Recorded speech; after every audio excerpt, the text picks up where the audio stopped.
자, 이제 의제납세 의무자 앞에서 설명드렸는데 한번 보죠.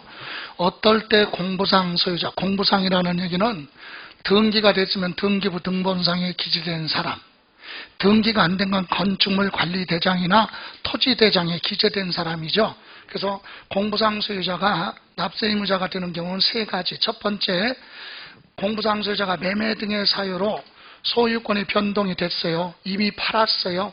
근데 상대방에서 뭐 안 해갔어요? 등기 안 해갔으니까 본인 앞으로 등기가 여전히 되어 있죠. 이때는 불이익을 당하지 않으려면 뭐를 해야 돼? 신고해야 되는데 신고 안 했잖아요. 그럼 공부상 소유자가 납세 의무자가 된다. 나중에 고지서 나왔는데 내 거 아닌데요. 그렇게 하면 안 돼. 이해가세요? 왜? 권리 후에 잠자는 자 깨워 안 깨워? 민법에서 안 깨워. 그죠? 보호받을 수가 없다. 부과되면 내야 돼요. 자, 다음 두 번째. 공부상 개인의 이름으로 등기된 종중재산, 문중재산 있죠? 이것도 뭐를 하면? 신고하면 종중을 납세 의무자로 하지요? 근데 신고 안 하면 그냥 공부상 소유자가 되라. 그죠? 예. 그렇게 안 내려면 과세 기준일로부터 며칠? 15일 이내 신고를 하면 돼요. 그런데 올해 개정돼서 들어온 거 있죠? 채무자 회색 및 파산에 관한 법률에 따라 파산 선고 이후 파산 종결이 결정될 때까지 파산 재단에 속하는 재산은 공부상 소유자가 재산세 납세 의무자가 된다. 무슨 말이에요? 갑이라는 사람이, 여기 보세요. 갑이라는 사람이 부동산을 100억 가지고 있어요. 얼마? 100억.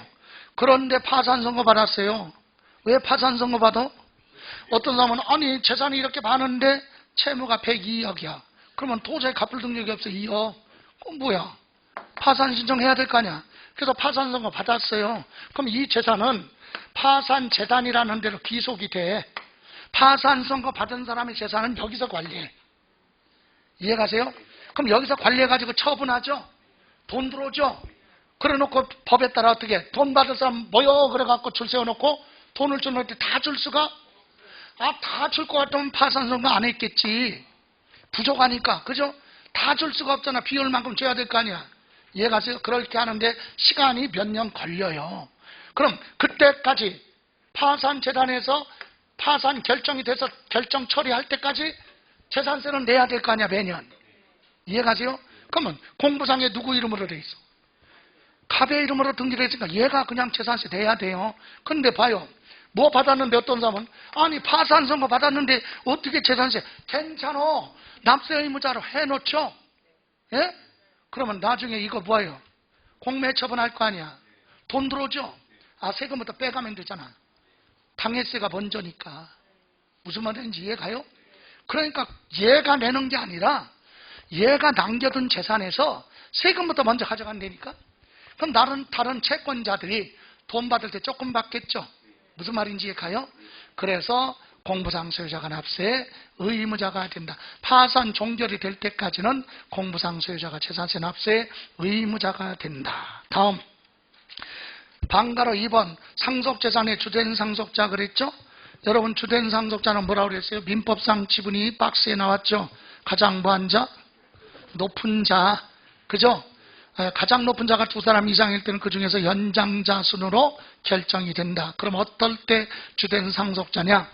위에 상속이 개시된 재산하면 재산의 소유자가 사망했는데 상속 등기가 이행되지 않았다는 얘기는 상속받은 사람들이 자기들 앞으로 등기 안 했다 이거죠.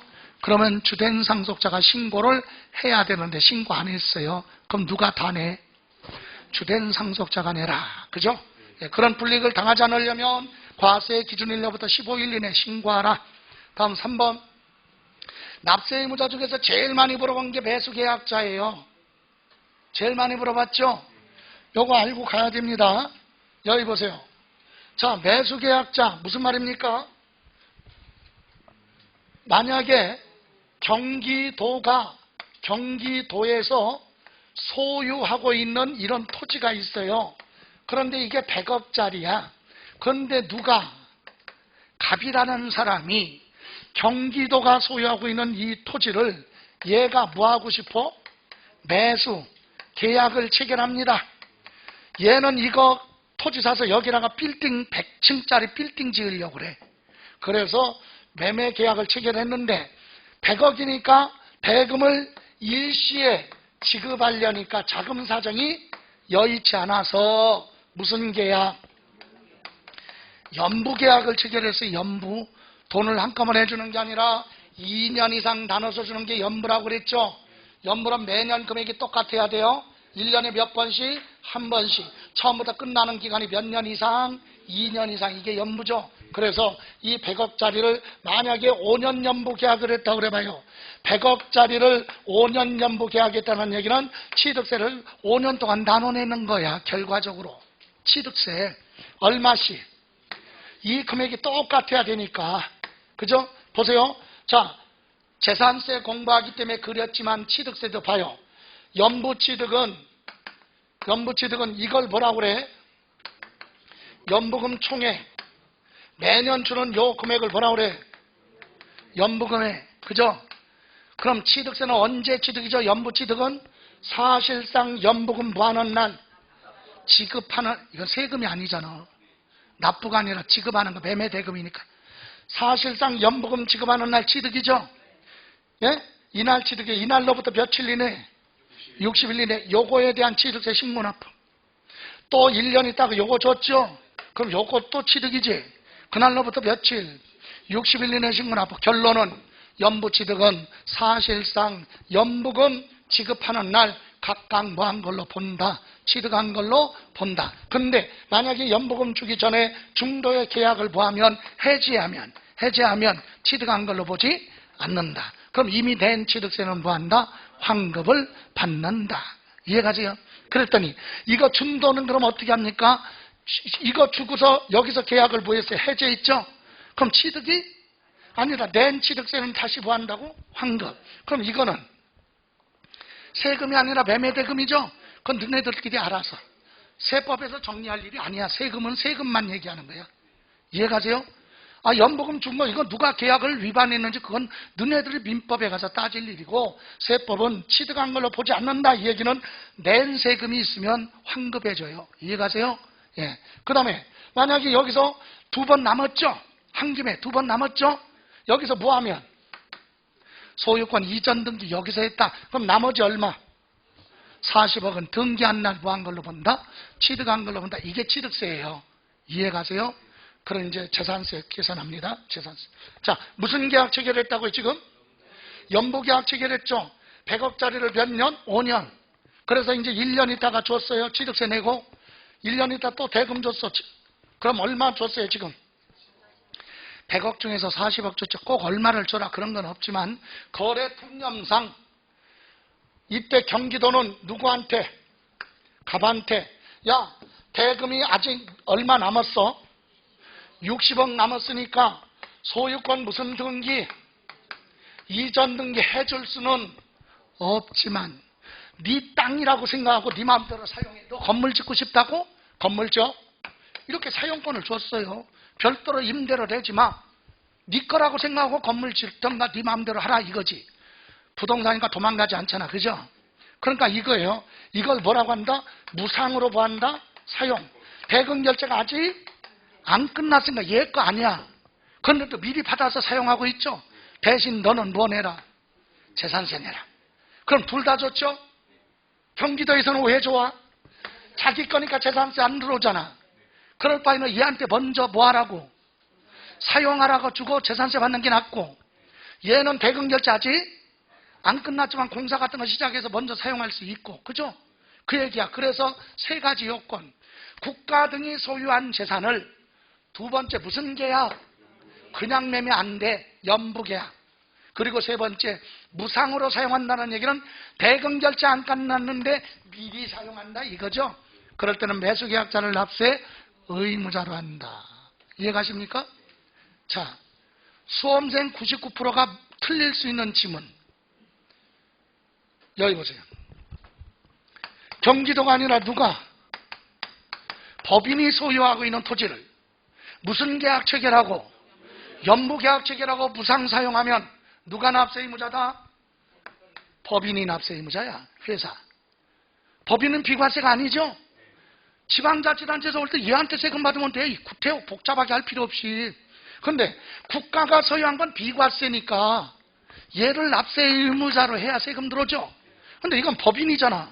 그럼 회사가 그냥 납세 의무자예요. 그래서 법인 소유 부동산을 연부계약체계라고 무상 사용하는 경우는 매수계약자가 납세 의무자다. 틀려. 그냥 누가?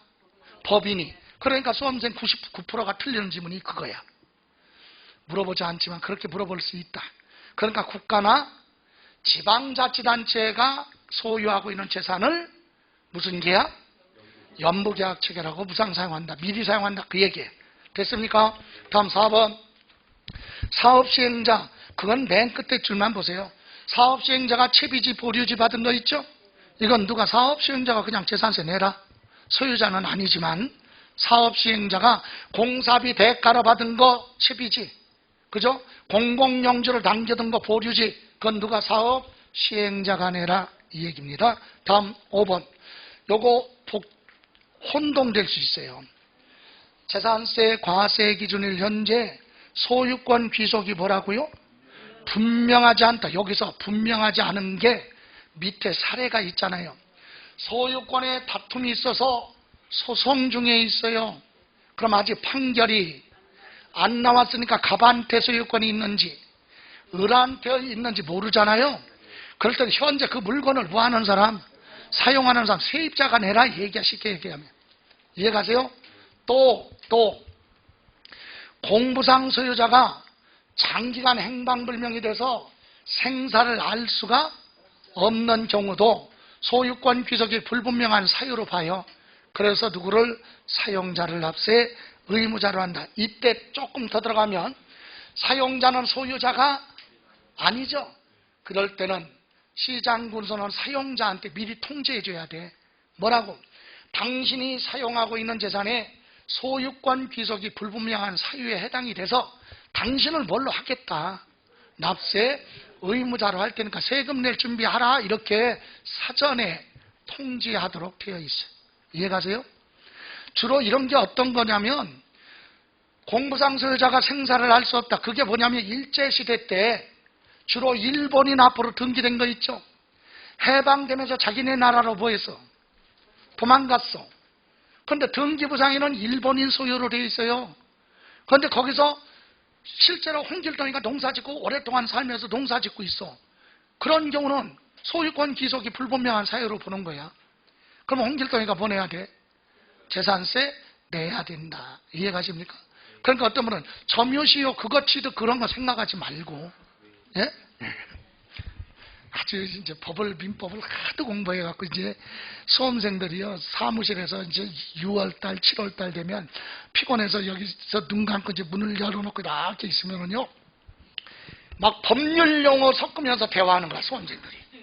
그러면 제가 순간적으로 착각해. 뭐라고? 여기 뭐야? 변호사 사무실에 왔나? 그거 같아. 그러니까 여러분도 그렇게 연습하는 거예요. 법률 용어 섞으면서. 예, 그러면 자꾸 내 걸로 되니까. 예, 좋아요. 다음 6번 중요한 거 아니에요. 왜? 부동산 아니니까. 외국에서 수입하는 선박 항공기 같은 경우는 누가? 수입하는 자가 세금을 내라. 이 얘기입니다. 됐습니까? 예, 그렇다면 여기서 이제 납세 의무자에 대해서 하나만 볼게요. 여러분 28회 때 출제된 거 2번 볼게요. 2번 103페이지 폈죠? 지방세법상 재산세 과세 기준일 현재 재산세 납세 의무자에 관한 설명으로 틀린 거 1번. 공동소유 공유재산인 경우는 지분에 해당하는 부분에 대해서 지분권자를 납세 의무자로 보는데 가로 안에 지분 표시가 없으면 균등한 걸로 본다. 맞죠? 두 번째, 소유권 귀속이 분명하지 않아서 사실상 소유자 확인할 수 없다면 누가? 사용자가 납세 의무자. 맞죠? 소유자가 아니더라도 세금 내라. 3번, 지방자치단체와 재산세 과세 대상 재산을 연부로 매매계약을 체결하고 그 재산의 사용권을 무상으로 받은 경우는 그 매수계약자를 납세 의무자로 한다. 맞아요. 4번, 공부상의 개인의 명의로 등재되어 있는 사실상 종중재산인데 종중소유임을 신고하지 않았어요. 그러면 공부상에 기재된 사람이죠. 등기부상에 기재된 사람, 즉 공부상 소유자가 납세 의무자가 된다. 맞죠? 5번 상속이 개시된 재산으로 상속등기가 이행되지 않고 사실상 소유자 신고 안 했죠? 그럼 공동상속인 각자가 받았거나 받을 재산에 대해서 납부할 의무를 진다. 틀렸다. 누가? 주된 상속자가 납세 의무자가 된다. 됐습니까? 예. 이렇게 해서 우리 재산세 납세 의무자는요, 한 문제로 전체 나올 수도 있고 지문 두세 개를 다른 걸로 종합 문제로 묶어서 하더라도 납세 의무자는 붙박이 문제야. 예? 납세 의무자는 매번 물어본다. 그거 점검하시고 이제 과세 표준 갑니다. 104페이지. 여러분, 취득세는 거래세라고 그랬죠? 거래세는요, 본인이 거래한 가격으로 신고하는 게 원칙이잖아요. 우리는 얼마 주고 샀다 이렇게 신고해야죠. 그래서 신고가액으로 가는데 터무니없이 낮은 가격으로 취득했다고 신고가 들어오면 인정 안 하고 시가표준액으로 갔죠. 근데 재산세는 납세 의무자가 계산하는 게 아니라 과세권자 시장군수 구청장이 정해놓은 물건 가격 가지고 세금 계산하잖아요. 간단해. 그래서 여러분, 부동산은요, 시가표준액이 수도권 중심으로, 여러분 수도권이 서울이 지금 인구가 몇만이에요? 거의 1000만 되잖아요. 우리나라 인구가 6천만 조금 안 되니까, 그죠? 5분의 1은 서울에 살잖아. 경기도 또 굉장히 많죠. 인천도 300만이야. 그러면 합치면 한 2천 가까이 되겠네? 그죠? 그러니까 우리나라 인구의 절반 가까운 사람들이 어디 살아? 수도권. 그러니까 수도권 중심으로 평가할 수밖에 없지. 그래서 부동산 가격은 실거래 가격에 토지는 50%에서 60% 정도 됩니다. 뭐가? 시가표준액이, 공시가격이. 주택 있죠? 주택 중에 단독주택은 60% 정도 됩니다. 수도권은. 단독주택 10억의 매매가 이루어지면 공시가격인 개별주택 가격은 6억 정도 된다 이것이지. 그런데 공동주택은 70%까지 올려놨죠? 70%. 아파트 10억의 매매가 이루어지면 공동주택 가격은 7억 정도 된다 이거잖아. 이렇게 공시가격이 뭐하면 올라가면 재산세가 그만큼 많아지죠. 예, 그래서 공시가격 그대로 계산하면 재산세가 너무 많이 나오니까 우리는 조정을 하기 위해서 거기 공정시장가액 비율이 있어요. 그래서 여기 보실래요? 부동산 하면 뭐죠? 재산세 과세 대상에 부동산 하면 토지, 건축물, 주택, 요 세 가지는 과세 기준일 현재 뭐예요? 시가 표준액. 여러분, 시가 표준액은 뭐라고 그랬어요? 개별, 토지는 개별 공시지가, 주택은 개별 주택 가격, 아파트 등은 공동주택 가격, 그리고 일반 건물은 신축 건물 기준 가격, 구조용도 위치 등을 감안을 해서 1년에 한 번 이상 시장 군수가 결정한 가격을 우리는 건축물의 시가 표준액이라고 한다. 근데 건축물에 대한 시가 표준액은 지금까지 한 번도 물어보지 않았는데 32회 시험에서 한 번 물어봤어. 그나마. 그러니까 이제는 더 이상 나올 일이 없다. 그래서 항상 시가 표준액은 토지하고 보는 주택은 알고 있어야 된다. 그거는 토지하고 건축물, 그죠? 주택, 토지는 뭐라고? 개별 공시지가, 주택은 개별주택 가격, 공동주택 가격. 그게 시가표준액이죠. 그걸로 계산하면 재산세가 너무 크니까 거기다 뭐 공정시장 가액 비율, 이렇게 해서 이 비율을 곱해가지고 뭘 계산한다고요? 과세표준을 계산합니다. 여기 보실래요? 지금 현재는 이건 중요한 건 아니라고 그랬어요. 왜? 개정될 우려가 있기 때문에.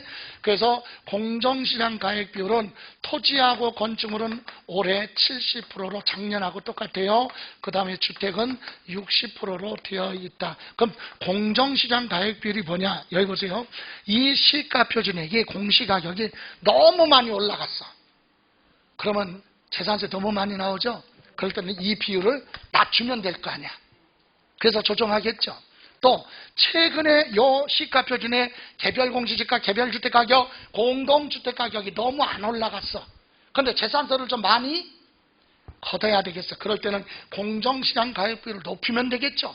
이렇게 조절할 수 있다. 그게 공정시장 가액 비율이에요. 근데 지금 현재 이렇게 되어 있는데 이것도 올라가고 지금 현재 이렇게 되어 있는데 2020년 수준으로 재산세를 동결시키겠다 그러면 이 가격이 옛날 20년 가격으로 갈 수도 있고 아니면 이 비율을 낮출 수도 있기 때문에 이건 특별히 외우지 마라 지금. 이해가세요? 그러니까 우리는 부동산은 공정시장 가액비를 곱해서 나온 게 뭐다? 과세 표준이다. 이렇게만 이해하시면 돼요. 됐어요? 그런데 그 밑에 선박하고 보는 항공기는 부동산이 아니잖아요. 여러분 시가표준액이 부동산이 아닌 선박이나 항공기는 시가표준액이 35%가 돼요. 실거래 가격이 대략 몇 프로? 35%. 여러분 그 얘기는 뭐냐? 자동차 같은 거 1억 주고 샀잖아요. 새 차. 보험에 가입하려면 시가표준액이 3,500만 원 정도 든다 이 얘기지. 이해가세요? 그래서 시가표준액이 낮잖아요. 부동산은 막 60% 70%인데 얘는 35%밖에 안 되니까 낮죠. 그래서 선박하고 보는 항공기는 공정시장 가격 비율이 없어. 그냥 과세 기준을 현재 뭘로 하겠다? 시가표준액으로 하겠다. 이해가세요? 시가표준액이 뭔데 외울 필요도 없어요. 부동산이 아니니까. 됐습니까? 이렇게 해서 재산세는 개인이 소유했던, 법인이 소유했던, 대한민국 국민이 소유했던, 외국인이 소유했던 똑같다 이 얘기. 이해가십니까? 예. 과세표준. 이렇게 해서 과세표준 나오면 이제 밑에라 뭘 곱해야 돼요? 여기다가 세율 곱해야 세금 나오겠죠? 이제 세율로 갑니다. 재산세 세율에서 기억할 거 우선 이론이 두 가지 기억해야 됩니다. 그 첫 번째가 바로 뭐냐면 자, 여러분 첫 번째 시장군수 그랬죠? 그걸 다른 말로 표현하면 지방자치단체의 장은, 지방자치단체의 장하면 재산세는 시장군수. 그래서 시장군수는 그래도 되고 지방자치단체장은 조례가 정하는 바에 따라서 표준세율의 재산세 표준세율이지 기본 거기에 100분의 얼마? 50 범위 내에서 뭐 할 수 있다? 가감, 증하거나 감할 수 있다 이 얘기예요. 이렇게 가감한 건 해당 연도로 끝나는 거예요. 다음 연도 2년간, 3년간, 5년간 적용한다 그럼 틀려요. 여러분 내년도 내년도 2023년도 무엇을 세율을 감하거나 증해야 되겠다 그러면 올해 말까지 결정하는 거예요. 올해 말까지 결정해서 내년 적용하는 거지. 1년 단위로 끝나는 거예요. 그래서 증할 수도 있고 감할 수도 있다. 예를 들어서 재난지역으로 선포돼서 지진으로 주택 같은 것이 멸실됐어요. 붕괴됐어. 그럼 새로 지어야죠. 예? 그럼 취득세도 내고 재산세도 내야 되겠죠. 그때는 부담을 줄여줘야 될 거냐. 재난지역이니까. 그죠? 그래서 세금도 깎아주겠지만 우선 계산할 때도 세율을 감해서 적용할 수도 있다. 그럼 하나 물어볼게요. 재산세는 전국의 시군구가 다 동일하다. 맞아 틀려? 틀려요. 왜? 가감하니까 하는 지역도 있고 안 하는 지역도 있으니까 다를 수 있죠. 이해가세요? 예, 그렇게 이해하시면 되고 그래서 그거 100분의 50 범위 내에서 해당 연도에 대해서만 가감한다. 요거. 다음 두 번째 여기 보세요. 자, 두 번째는 아까 그랬죠. 재산세 세금 부담을 높게 부과하는 뭐가 있어요? 고율, 높은 세율. 그래서 재산세에서 높은 세율하면 1000분의 얼마? 40. 어떤 거냐? 부동산 중에서 사치성 재산. 무슨 재산이요? 사치성 재산은 토지도 있고 무엇도 있어요? 건축물, 토지 따로, 건축물 따로죠. 이해가세요? 자, 그러면 확인만 하고 갈 거예요. 자, 사치성 재산은 여러분 104페이지. 토지에 대해서 사치성은 따로 띄어서 세금 부과한다고 그랬죠. 그래서 분리과세. 분리과세의 세 번째 칸에 뭐라고 나왔어요? 골프장 하면 해원제 골프장이죠. 그리고 고급 오락장용 토지죠. 이게 사치성이에요. 1000분의 얼마? 44%. 그죠? 다음 사치성은 토지 따로 건축물 따로라고 그랬죠. 그럼 다음 장에 보면 방가로 2번 건축물의 세 번째 칸에 골프장 건축물, 고급 오락장 건축물도 1000분의 얼마? 40. 사치성 재산. 됐어요? 그런데 여러분 방가로 3번에 주택에서 사치성이 있어요. 주택의 사치성은 뭐냐? 동그라미 2번. 주거용 건축물 하면 주택을 늘 주거용에 사용하지 아니하고 휴양, 피서, 놀이 등으로 사용하는 게 별장이다. 근데 이건 원래 주택이죠. 여러분 상가 부동산을 휴양, 피서, 놀이 등으로 사용하면 별장이냐? 아니다. 등기부상에 뭘로 되어 있는 것을 주택을 휴양, 피서, 놀이 등으로 사용할 때 별장이야. 그래서 별장은 주택과 같이 건물하고 부하고 토지하고 합쳐서 1000분의 얼마? 40.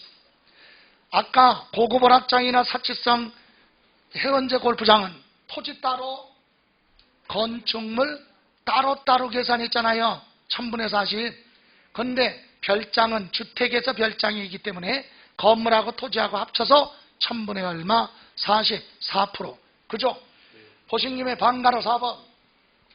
사치성 재산의 두 번째 칸에 고급 선박이 있어요. 사치성 재산이거든요. 근데 이건 부동산이 아니라 선박이잖아요. 그죠? 참고로 고급 선박은요, 시가 표준액 3억을 부하는 거, 초과하는 비업무용 자가용 선박인데 요거 고급 선박은 1000분의 50이야. 5%. 실질적으로는 이게 제일 높죠. 근데 이건 부동산이 아니지. 부동산 중에서는 1000분의 44%가 제일 높다. 됐습니까? 예? 예, 그거 기억하시고 또 하나 보세요.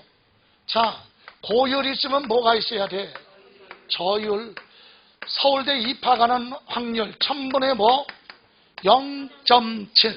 100분율로 얘기하면 0.07%. 대표적인 것이 뭐라고요? 요건을 충족한 뭐? 농지. 요건을 충족했다는 얘기를 입지조건 맞는 지역에서 농사 짓고 있는 전답 과수원. 그 다음에 축산업에 이용하는 뭐? 목장, 용지. 그리고 법률 등으로 특정 법률에 묶여져 있는 임야. 요게 제일 낮은 거 1000분의 얼마? 0.7. 무슨 법에 의한 임야. 그죠? 그래서 확인하면 104페이지 분리과세 대상의 첫 번째 칸 전답 과수원 목장용지 특정 임야 1000분의 얼마? 0.7. 됐어요? 제일 낮은 거죠? 예. 다음 이렇게 해서 보고 네 번째 갑니다. 재산세에서 기억해야 될 세율, 제일 높은 세율, 제일 낮은 거. 아까 표준세율의 100분의 얼마? 50 범위 내에서 뭐 할 수 있다?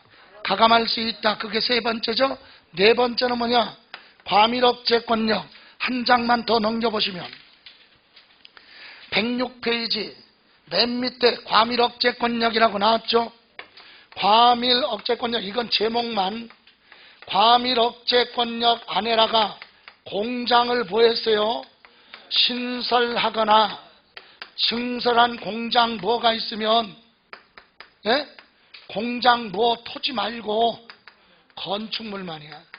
건축물에 대해서는 기본 무슨 세율? 재산세 기본 표준세율. 표준세율의 100분의 500이니까 몇 배? 5배. 몇 년간? 5년 동안 중과세요. 그러니까 신설 증설하지 말아라 이거죠. 여러분 참고로 과밀억제권력은 수도권 정비계획법에 묶어놨어요. 여러분 이것은 이해를 돕기 위해서 하는 건데 절대로 암기하거나 그러면 안 해요. 시험에서 절대로 물어보지 않으니까. 그러니까 어떤 분은 물어보지 않는데 너 왜 자꾸 하니? 이해를 해야 되니까. 그러니까 외우지 마요. 그냥 들어요. 네. 과밀억제권력은 서울특별시 중심으로 위성도시, 경기도 북부 의정부시부터 시작을 해서 남양주 구리시에 가지고 어디까지? 수원시까지 내려가요. 그리고 서쪽으로는 일산 고양시가 있죠. 네, 고양시부터 시작해서 동쪽 어디로? 성남시까지. 여기까지 오는 거야. 이렇게 해서 서울까지 합쳐서 19개 시지역이야. 19개인데 이 지역에서 3개를 빼요. 그래서 16개 지역이지. 세 지역은 어디냐? 고양시 옆에 있는 파주시가 빠지고, 수원시 옆에 안산시 빠지고, 성남시 옆에 용인시가 빠져. 그러니까 용인시나 여기 안산시나 파주시는 과밀억제권역이 아니야. 자, 이렇게 해서 10몇 개, 6개 지역을 수도권 정비계획법 제6조 규정에 묶어놨어요. 과밀억제권역이 뭐야? 과밀, 인구가 밀집됐거나 밀집될 우려가 있어. 그래서 이런 지역에다가 공장을 만들면 공해가 심각하겠죠. 교통이 복잡해지겠죠. 그러니까 이런 데다가 뭐 하지 말라고. 공장을 신설 증설하지 말아라 얘기. 그런데도 할래요? 그래? 그럼 취득세도 중과세예요. 표준세율에 4% 더해. 그리고 재산세도 이렇게 몇 배? 5배로 몇 년 동안? 5년 동안 중과세 하겠다. 그럼 안 하겠지? 그래도 해. 여러분, 강원도는 과밀억제권역이 아니지. 그럼 강원도에다가 공장을 하면 중과세 안 하겠네? 안 하죠? 예, 그런데 그거 만들어서 수출하려면 서울로 또 와야 돼. 서울 수도권으로. 운송비가 더 들어가죠? 그러니까 그냥 세금 대더라도 공장을 신설할 수밖에 없지. 그런데 여기서 신설 증설하면 표준세율 원래는 1000분의 2.5거든요. 이거 세율 기억할 필요 없어. 일반 건축물이 1000분의 2.5야. 0.25. 거기에 5배니까 1.25. 그죠? 그렇게 기억하지 말고 무슨 세율에? 표준세율의 몇 배? 5배 중과세 한다. 이건 소유자가 뭐해도 바뀌어도 5년 동안은 누구든 중과세 하는 거예요. 무슨 말이냐 이거지. 과밀억제권역 여기다가 내가 공장을 하나 신설했어요. 그러면 나는 몇 년? 5년 동안 중과세. 요번에 재산세 낼 때 많이 냈어요. 5배. 너무 부담이 크네. 그래서 공장을 여러분한테 팔았어요. 내 공장 여러분이 취득했죠. 취득했으니까 이제 재산세 내야지. 예? 그때 여러분은 몇 년? 4년. 내가 1년 했잖아. 그럼 여러분은 몇 년? 4년 중과세 하는 거예요. 여러분도 1년 있다가 또 다른 사람한테 팔면 그 사람은 몇 년? 3년. 그러니까 소유자가 뭐해도 바뀌어도 5년 동안은 중과세 한다. 이해가십니까? 이해가 갔으면 이렇게 정리하시면 돼요. 여러분이 과밀억제권역 안에 있는 공장을 뭐한다? 매매로 취득해. 그럴 때는 물어봐야지. 야, 너네 공장 신설하고 몇 년? 5년 지났니? 물어봐야 될 거 아니야. 안 지났으면 내가 중과세 하니까. 그 얘기죠? 예, 그 얘기야. 그래서 이렇게 4가지. 첫 번째가 뭐라고요? 표준세율의 100분의 50 범위 내에서 뭐 할 수 있다? 가감할 수 있다. 해당 연도만. 그죠? 두 번째, 제일 높은 거 1000분의 얼마? 40. 4% 사치성 부동산이죠. 예. 그리고 제일 낮은 거 1000분의 뭐? 0.7. 농지, 목장용지, 법률에 따라 묶여진 지역의 임야. 됐습니까? 그리고 네 번째, 과밀억제권역 안에 공장 신증설은 몇 년 동안은? 5년 동안은 중과세 한다. 몇 배로? 5배. 됐습니까? 예. 그리고 나서 세율에 관련해서 아까 그랬잖아요. 과세 대상에서 물어볼 때 시험에서는 2군데 물어본다고 그랬어요. 주택하고 또 하나 뭐? 토지. 토지는 뭐? 종합합산 토지? 별도합산이냐? 분리과세냐? 그거 구분하는 거죠? 그럼 주택은 물어보는 게 뭐냐? 요거 지문 요거. 105페이지 있는 거. 그것만 이해하고 있으면 돼. 주택에 대해서 물어본 건 요게 다 나오는 거예요. 그 첫 번째가 뭐예요? 해당 주택을 2사람 이상이 공동 소유하거나 토지 건물 소유자가 다를 경우 토지와 건물 가액을 합쳐서 한꺼번에 과세 표준에 세율 적용한다. 이거. 여러분 건물 소유자, 토지 소유자가 달라도 둘이 토지 건물 합쳐서 전체 과세 표준 나오죠? 거기다가 뭐 주택에 대한 세율을 적용한다. 토지 따로 건물 따로가 아니라. 이해가십니까? 암기가 아니라 이해하라는 얘기 무슨 뜻인지. 두 번째는 설명드렸고 3번. 이건 시험에서 물어볼 건 아니에요. 1세대 1주택자로서 시가 표준액 얼마? 9억 이하 주택 딱 하나 가지고 있어요. 가족이. 그럼 세금 부담 줄여주지. 0.5를 줄였어요. 1000분의 얼마? 0.5부터 1000분의 4가 아니라 1000분의 3.5까지. 이해가세요? 예. 그러니까 이거는 시험에서 물어볼 내용 아닙니다. 자, 물어볼 건 이제 4번, 5번, 6번 이게 중요한 거예요. 4번, 5번, 6번. 4번 무슨 주택? 다가구 주택. 여러분 다가구 주택은요. 3층짜리 다가구 주택은 원래 단독주택이죠. 그런데 단독주택으로 보면 재산세는 초과 누진세율 적용하거든요. 주택이. 그러면 전체 주택 하나로 보면 과세 표준이 너무 커요. 여기 보세요. 실제로 주택에 대한 재산세 요약집에는 생략이 됐는데 이렇게 돼 있어요. 3층짜리 다가구 주택이 있어요. 예를 들어 세 가구가 살고 있으면 여기가 3천만 원이고 시가 표준에 요것도 3천만 원이고 토지까지 합쳐서 3천만 원 이렇게 있어요. 세 가구가 살고 있다. 근데 전체 주택을 주택법에 따라서 이거 주택 몇 개로 보면 하나로 보면 과세 표준이 얼마 같아?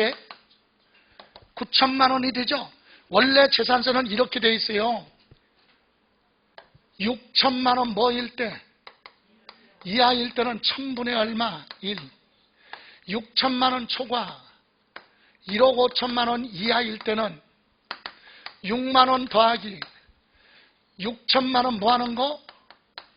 초과 금액에 곱하기 1000분의 1.5 이렇게 돼 있어. 재산세 세율이. 그러면 생각해봐요. 자, 지금 전체 주택을 몇 개로 보면 하나로 보면 과세 표준이 얼마야? 9천만 원이죠. 그럼 여기로 가야 되겠네. 그죠? 그럼 기본 얼마? 6만 원 더하기. 여러분 누진세는 이렇게 깔고 가요. 왜 6만 원이야? 첫 번째 거 계산하면 6만 원이야. 두 번째 갈 때는 이거 깔고 가. 이거 계산하면 6만 원 나오죠? 6만 원 더하기. 거기에서 6천만 원 뭐 하는 거? 초과하는 금액이 얼마야? 3천만 원이잖아요. 곱하기 1000분의 얼마? 1.5. 곱하면 4만 5천 원. 맞아요? 합치면 10만 5천 원 나오잖아. 전체 주택 하나로 보면 얼마 나와요? 걱정하지 마요. 계산하는 건 안 나오니까. 벌써 골치 아프다 그러지 말고 이해를 돕기 위해서. 여기 보세요. 근데 주택 하나로 본다면, 주택 3개로 본다면 얼마야 과세 표준이? 3천만 원이잖아요. 그죠? 그럼 여기네 그대로 1000분의 얼마? 1. 그럼 얼마 나와? 그럼 이것도 재산세 3만 원, 이것도 재산세 3만 원, 이것도 따로따로 계산가 3만 원 합치면 나오잖아. 전체 주택 하나로 보면 얼마? 10만 5천 원. 따로따로 계산해서 합쳐도 얼마밖에 안 돼. 이리 가야 세금이 적죠. 주택은 세금 부담을 줄여준다고 그랬지 기본적으로. 왜? 수익이 발생하지 않는 걸로 보기 때문에. 이해가세요? 그래서 세금 부담을 줄여줘야 되니까 어떻게 한다? 어떻게 한다? 다가구 주택은 한 가구를 하나의 주택으로 보고 재산세 계산한다. 그 얘기죠? 예? 왜 그런지 알아야 이해 갈 거 아니에요, 올해. 그래서 4번 보세요. 다가구 주택은 한 세대가 독립하여 구분 사용할 수 있도록 구획된 부분을 하나의 주택으로 본다. 그럼 다가구 주택에 9가구가 살고 있으면 쪼개 주택 몇 개로? 9개로. 예? 10개면 몇 개? 10가구면 10개. 20가구는 몇 개? 안 돼. 19가구가 다가구야. 예? 주택법의 다가구 주택은 19가구 이하. 박구석 교수한테 그냥 죽어라고 공법 배워도 정리가 안 돼, 그거. 복잡하니까. 다가구 주택 건축법이 어떻게 돼 있어? 3층 이하 주택, 연면적 660제곱미터 이내일 것. 독립된 생활을 할 수 있도록 지어진 구획된 부분이 2가구 이상, 19가구 이하. 이게 다가구잖아. 그죠? 근데 우리 세법은 뭘로 본다고? 각각 주택으로 본다. 그래야 재산세가 부담이 적으니까. 됐어요? 그러면 순서 바꿔서 6번 보세요. 한 구의 건물 그랬죠? 구자가 붙었죠? 이건 건물이 하나예요. 구분 등기가 안 돼. 구분 등기 안 돼요? 3층짜리든 4층짜리든 5층짜리인데 층별로 잘라서 등기가 안 되는 건물을 한 구라고 그래요. 그럼 단독주택은 거실하고 안방하고 잘라서 등기돼야 안 돼? 그러니까 한 구의 건물. 이해가세요? 다가구 주택 3층짜리인데 잘라서 등기돼야 안 돼? 안 돼. 된다고? 안 돼. 그러니까 한 구. 이해가세요? 상가주택이라고 들어봤죠?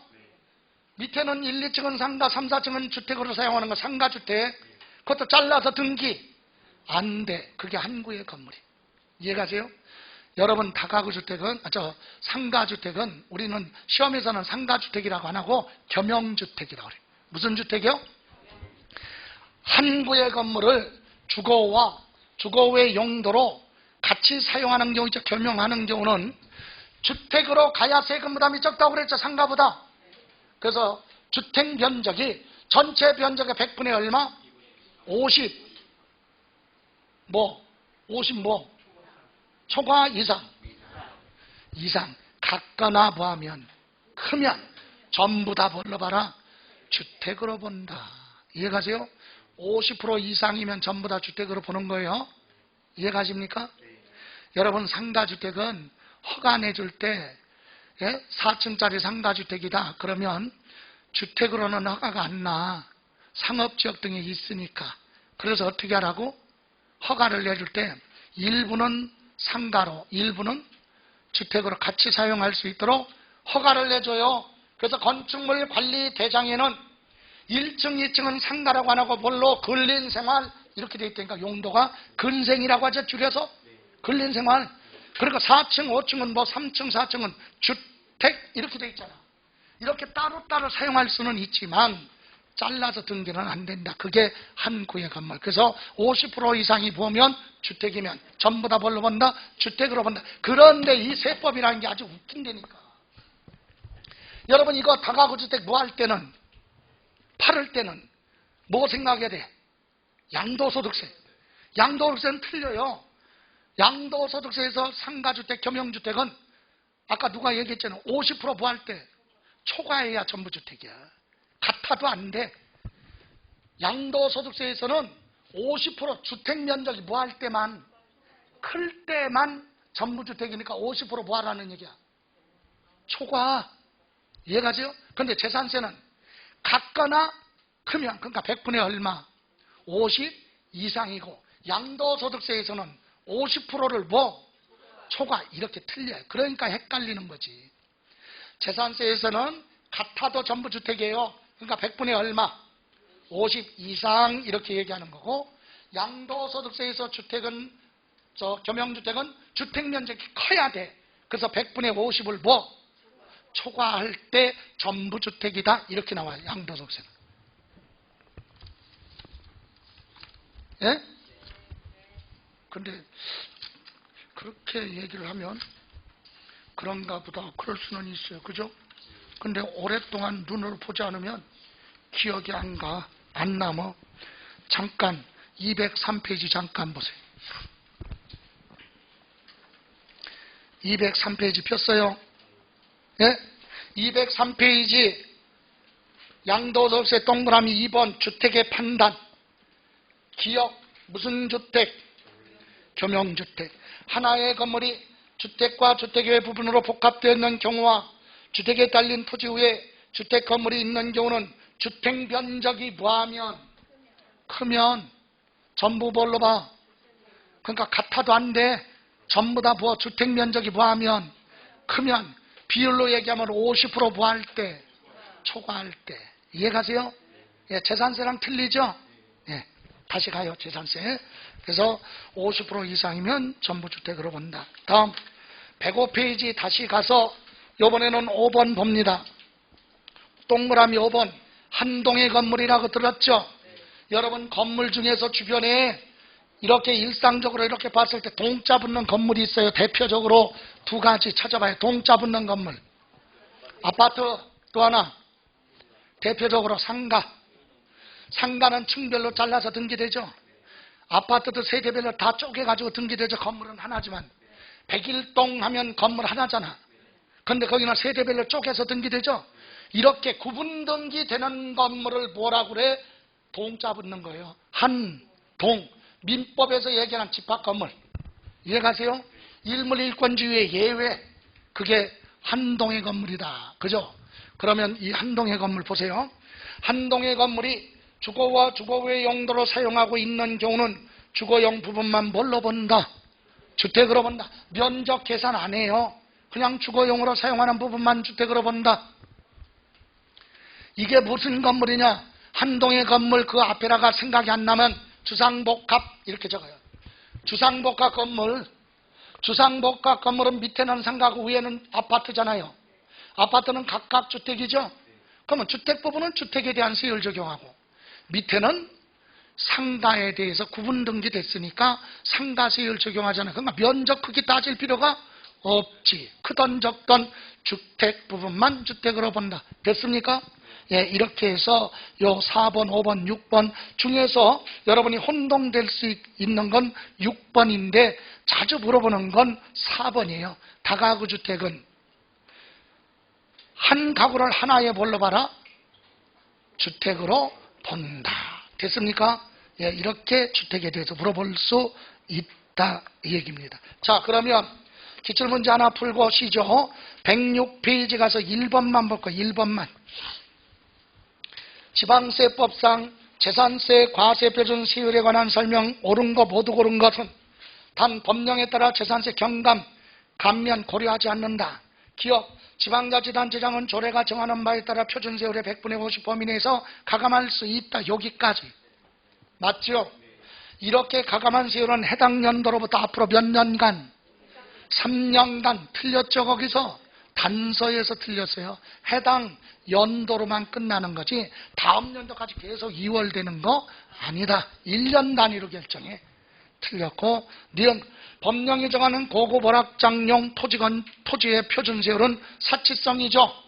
토지든 건축물이든 1000분의 얼마? 40 맞고 그리고 주택의 과세 표준은 법령에 따른 시가 표준액에다가 공정시장 가액 비율 몇 프로? 60%를 곱하여 지금 현재는 60%예요.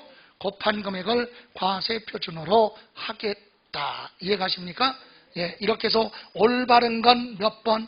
니은하고 디귿 4번인가요? 예, 잠시만 쉬었다 마무리할게요. 예.